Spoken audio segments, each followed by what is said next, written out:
Good morning, and welcome back to Daily Dhamma, a letter to our children.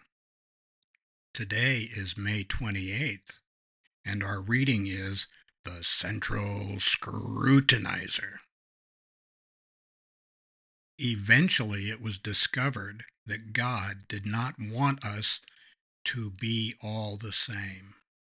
This was bad news for the governments of the world, as it seemed contrary to the doctrine of portion-controlled servings. Mankind must be made more uniformly if the future was going to work out. Various ways were sought to bind us all together, but alas, sameness was unenforceable. And that's from Frank Zappa, Joe's Garage, Acts 2 and 3 liner notes. All true, but that didn't stop the Central Scrutinizer, either then or now. When Joe, the hero of the rock opera, is finally released from prison, he goes home, dreams his last imaginary guitar solo, and succumbs. He pawns his guitar, gets a job on an assembly line, and fades out. Frank was 50 years ahead of his time and right about everything. In top-down systems, tyranny is not a bug, it's a feature. Authority will stomp the guts out of anyone who differs. At the risk of sounding like a broken record, we practice meditation. It'll give us something to do in prison.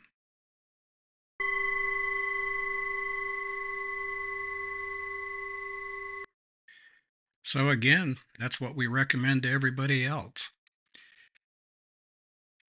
We cannot control the things that are outside of us.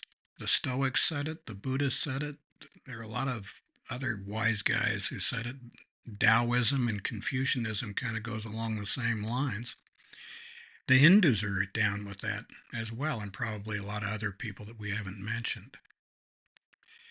The fact is that getting everybody on the same page and making whatever is not forbidden mandatory is the wet dream of every tyranny that's ever walked the face of the earth, and there's no way that we can get around it. These people have more at their means at their disposal than we have defenses to thwart them.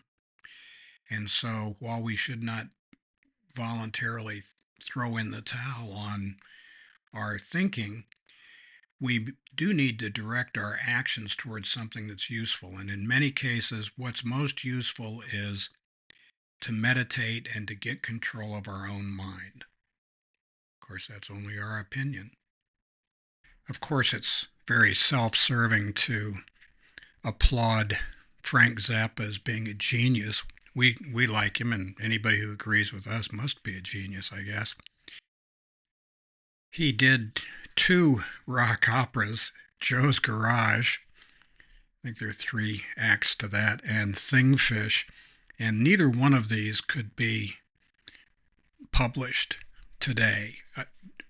Zappa lived in California. He'd be dragged into the county square and burned as a witch if he tried this stuff. So maybe he's in a happier place now. We hope so. By the way, it's come to our attention that this channel is playing advertisements that we had never seen, never approved, and don't know anything at all about, and we're sorry about that. We don't get that on our feed, but maybe that's because we are subscribers to YouTube, and maybe that's the loophole. But in any case, we apologize. This came to our attention when somebody was listening to the January 17A guided meditation and was interrupted by a screed about drills and drill bits. We didn't know that. Anyway, this is the world we live in. It's just this way.